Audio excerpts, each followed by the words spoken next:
दोस्तों नमस्कार। फिर से शुरुआत करते हैं एक नए कहानी के साथ। गौड़ प्रदेश का राजा राजा लक्ष्मण सेन, गौड़ प्रदेश मतलब बंगाल का इलाका। राजा लक्ष्मण सेन एक बार रास्ते से जा रहे थे तो उन्होंने देखा कि एक व्यक्ति कुएं में भगवान का स्मरण किया जा रहा है, भगवान का नाम लिया जा रहा है। तो उन्होंने अपने सिपाहियों को कहा कि देखो कौन अंदर पड़ा हुआ है। जब उन्होंने देखा तो व्यक्ति को निकालने की आज्ञा दी। जब व्यक्ति को बाहर निकाला गया तो पता चला कि वो व्यक्ति और कोई नहीं, गीत गोविंद के लेखक जयदेव थे। उन्हें काफ़ी आश्चर्य हुआ कि ये व्यक्ति कुएं में पड़ा भगवान का स्मरण कर रहा है। और मज़े की बात यह है कि उसके दोनों पैर कटे हुए हैं, पैरों से खून निकल रहा है, फिर भी वो व्यक्ति स्मरण किए जा रहा है। उन्हें काफ़ी दया आया। उन्हें लगा कि ये भगवत भक्ति करने वाला है और सज्जन पुरुष है, इसलिए इसको ले जाकर के दरबारी कवि बना लेते हैं। और उन्होंने ऐसा विचार किया और उन्होंने अपने साथ ले जाने का निर्णय किया।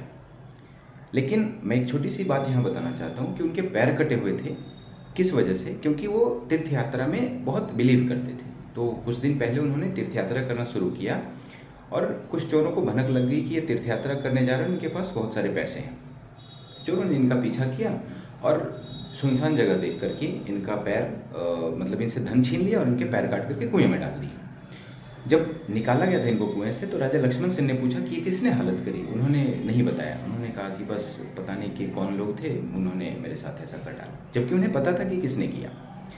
इनको दरबार में लेकर के गए, अपना राज दरबारी कवि बन गए। कुछ समय के पश्चात एक उत्सव का आयोजन किया गया राजमहल में। जनरली होता ही था, पहले के राजा जो थे अनेक शुभ अवसर पे, जैसे मुंडन संस्कार हो गया या अपने राज्य में कोई ऐसे लोग आ गए जिनकी वजह से मतलब उन्हें कुछ खुशी मिली हो, जीत मिली हो। जैसे आप देखेंगे कि गुजरात में जो बुलंद दरवाज़ा बनाया गया है वो विक्ट्री ओवर गुजरात, जो अकबर के बारे में कहा जाता है कि अकबर ने गुजरात के ऊपर जो फतेह हासिल करी थी तो वो बुलंद दरवाज़ा बनाया गया था। तो बहुत सारे पहले के राजाओं में ये चीज़ होता था कि अपनी निशानी छोड़ने के लिए वो क्या करते थे, कोई मीनार बनवाते थे, कोई महल बना दिया जाता था। तो ये सारी चीज़ें पहले चलती थी। राजा लक्ष्मण सिंह उत्सव का आयोजन किए, बहुत सारे लोग दूर दूर से आने लगे। राजा ने सबको दान दिया। कुछ समय के पश्चात जिन चोरों ने इनके हाथ पांव काटे थे जयदेव के, उन्होंने क्या किया, सामने से देखा तो उनका मतलब अंदर से वो डर समा गया कि भाई ये व्यक्ति कौन सामने बैठा हुआ है, ये तो वही है जिसको मैंने हाथ पांव काटे थे। मज़े की बात यह है कि ये सामने से गया और उदारता की यही सबसे बड़ी पहचान है कि कोई व्यक्ति आपको दुख दे, तकलीफ दे, परेशानी दे, लेकिन जब आप हृदय से सज्जन होते हैं ना, हृदय से उदार होते हैं, तो आपको ना इन चीज़ों का कोई फ़र्क नहीं पड़ता है। जैसे कि आपने सुना होगा कि एक साधु नदी में स्नान कर रहे थे और बिच्छू जो था उनके मतलब सामने से बह के जा रहा था, तो हम महात्माओं से उठाने का सोचे, बिच्छू ने डंक मारा, फिर उन्होंने हाथ से में बिच्छू नीचे गिर गया, फिर उन्होंने उठाया, फिर डंक मारा। और ये प्रक्रिया एक दूर बैठा आदमी देख रहा था। उसने पूछा कि आप क्यों ऐसे कर रहे हो? तो सज्जन, उसने जो साधु ने जवाब दिया, उसने कहा कि जब ये भिक्षु होकर के अपना डंक मारने की प्रवृत्ति नहीं भूल सकता है तो मैं तो साधु हूँ, मैं क्यों अपना परोपकार करने का धर्म भूल जाऊँ। तो ऐसे लोग बहुत सज्जन होते हैं, जो हृदय से वास्तविक सज्जन होते हैं। याद रखिए, उनके हृदय में परमात्मा का निवास होता है, ऐसा महाकाव्यों में कहा गया है। जैसे फिर उन्होंने देखा कि वो सारे चोर वगैरह जो थे, उनके साथ दुर्व्यवहार करने वाले लोग सामने से आए। तो इनका उदारता देखिए, इन्होंने राजा से कहा कि ये लोग हमारे खास मित्र हैं जिन्होंने हमें मदद किया है, तो आप इन्हें उपहार दे सकते हैं, ये हमारे खास मित्र हैं। राजा ने ढेर सारा उपहार दिया और सैनिकों से बोला कि भाई ये जयदेव के मतलब मित्र हैं, तो ये इन्हें रास्ते में सुरक्षित छुड़वाया जाए। तो रास्ते में सैनिक घुड़सवार उनके साथ जा रहे थे।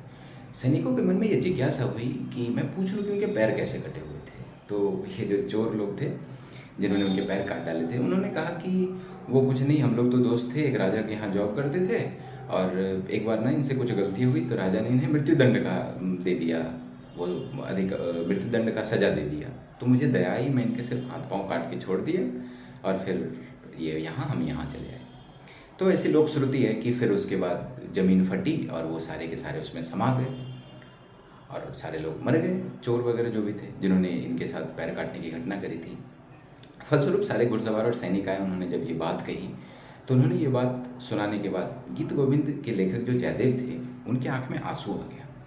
उन्होंने कहा कि मैंने उन लोगों को इसलिए धन दिलवाया था कि मुझे लगा था कि शायद ये लोग अपनी प्रवृत्ति इसलिए करते हैं क्योंकि इन्हें धन की कमी हो या इनके साथ दरिद्रता हो या निर्धनता हो, ये मजबूरी में कार्य करते अपनी। लेकिन मुझे नहीं पता कि ये लोग विचार से ही हीन थे। और ये कह करके जयदेव ने कहा कि जो उन्होंने बात बताई वो सत्य था, पर मैं इसलिए छुपाना चाहता था क्योंकि मैं नहीं चाहता था कि हमारी वजह से उन्हें सज़ा मिले। बस गलती हो गई या उन्होंने जानबूझ के करा, ये उनकी प्रवृत्ति थी। बहरहाल इस कहानी से मैं यही चीज़ समझाना चाहता हूँ कि आप अपनी उदारता हमेशा कायम रखिए, लेकिन याद रखिए कि धूर्त लोगों के साथ उदारता अगर आप करते हैं तो सावधानीपूर्वक रहिए। जैसे एग्जाम्पल के तौर पे मैं बताऊं कि शिवाजी जब मराठा साम्राज्य का उदय हो रहा था और इधर औरंगजेब अपना शासनकाल के बाद मतलब चरमोत्कर्ष पे था, तो दोनों में कॉन्फ्लिक्ट हो गया। कहा जाता है ऐसा कि अगर तीसरा पानीपत का युद्ध 1761 में अगर मराठा जीत जाते तो आज भारत के इतिहास का स्वरूप ही कुछ और होता। बहरहाल जिसके ऊपर मैं चर्चा कर रहा हूँ कि शिवाजी से एक बार प्रपोजल आया अफजल खान नाम का जो सेनापति था मुगलों का। उसने कहा कि मैं आपसे मिलने जाता हूँ और बिना कोई शस्त्र बिना कोई सैनिक लिए आप भी खाली हाथ आओ, हम भी खाली हाथ आए। शिवाजी का दिमाग देखिए और उनके अंदर लीडरशिप क्वालिटी देखिए कि वो कितने दूरदर्शी थे, कितने अपने आप को सहज रखते थे पर विजन बहुत बड़ा रखते थे। उन्होंने कहा ठीक है कोई दिक्कत नहीं। अफजल खान मिलने के लिए आया और लौट करके जब दोनों मिलने का वक्त हुआ, दोनों मिलने गए। अफजल खान लंबा चौड़ा था, शिवाजी छोटे हाइट में थे। अफजल खान गले में जोर से मिलने का वो आलिंगन किया। इतने में ही उसने क्या किया कि कटार निकाल करके शिवाजी के पीठ में लगाने के लिए कोशिश किया। कुछ समय पश्चात देखा कि पीठ में कुछ बंधा हुआ है जिसकी वजह से उसका वार विफल हो गया। फिर क्या था, शिवाजी सिंह नख तो रखते ही थे पास में, पेट में घुसेड़े बाहर निकाल के ख़त्म कर दिए। ये दर्शाता है कि आप बेशक दुश्मनों के ऊपर भरोसा कीजिए पर सजग रहिए, क्या करना क्या चाहते हैं। ऐसा नहीं कि हम आंख बंद करके भरोसा कर रहे हैं और पता चले वो हमारे पीठ में खंजर घोंप रहा है। तो इस कहानी से यही शिक्षा मिलती है कि उदार बनने की जो नियति है वो बिल्कुल परमात्मा ने आपको एक अच्छा ईमानदार कर्तव्यनिष्ठ और सत्यनिष्ठा से जीने के लिए आपको इस पृथ्वी पे भेजा है। मैंने जैसा पिछले वीडियो में क्या बताया था कि आपके जीवन का अर्थ क्या है, अर्थ आपने तलाश लिया तो याद रखिए कि जीवन में बहुत सारी ऐसी चुनौतियां आएगी जिसकी वजह से आपको कष्ट झेलने पड़ेंगे। सत्य के मार्ग पे आपको दुविधा झेलनी पड़ेगी। कभी कभी आप ऐसे डिलेमा में आ जाएंगे, क्या करूं क्या ना करूं। इसको बोलते हैं किंग कर्तव्य विमूढ़ अवस्था। तो आप ऐसे सिचुएशन में एक काम करें, जीवन की समस्या का कोई भी हल हो आप किताबों के पास जाइए।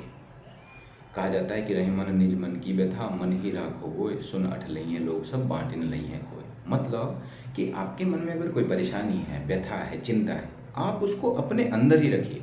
क्योंकि याद रखिए सिर्फ किताब और गुरु यही दो ऐसा है जो आपको समस्या का हल बता सकता है, वरना इसके अलावा कोई ऐसा व्यक्ति नहीं जो आपको हल बताए।